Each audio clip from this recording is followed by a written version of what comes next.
This is Ian Lamont, author of Google Drive and Docs in 30 Minutes. Today I'm showing you how to email a Google form with the form embedded in the email. If the video helps, please subscribe and like the video. Let's get started. So here is my basic form, Pet Preferences in America. I want to email this form to a couple people, and this is how to do it. I'm actually going to show you what it looks like first when you email a Google form to somebody. So this is the same Google form I just emailed to myself, to my Yahoo account, and this is how it showed up.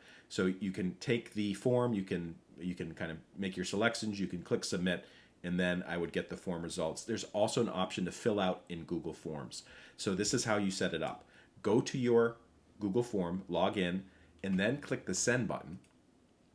And you'll see the first option is send via email.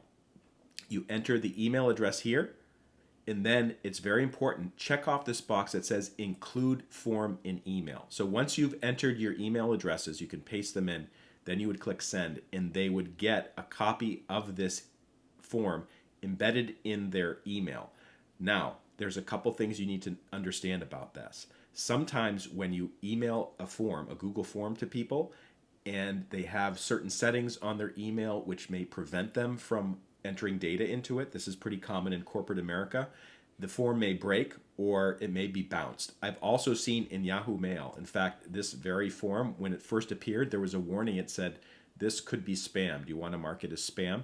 So just be aware that sometimes forms are treated suspiciously by online email providers or corporate email providers. So just be aware of that if you're trying to embed the email in a form. If this video helped, please take a moment to like it and follow me. Also, if you go to in30minutes.com or in30minutes.biz, there's a link in the show notes. You can see the book that I have about Google Drive and Docs, which includes sheets and forms as well as our Google cheat sheets. Thank you so much for watching.